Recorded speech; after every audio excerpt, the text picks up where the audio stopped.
Welcome to Madasaling Pinoy, your prayer partner. Ngayon po ay Martes sa ikalimang linggo ng Pasko ng Pagkabuhay.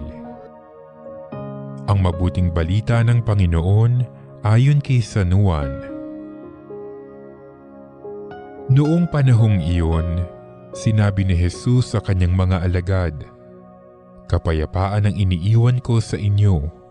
Ang aking kapayapaan ang ibinibigay ko sa inyo.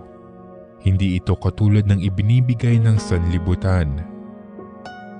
Huwag kayong mabalisa, huwag kayong matakot. Sinasabi ko na sa inyo, ako'y aalis ngunit babalik ako.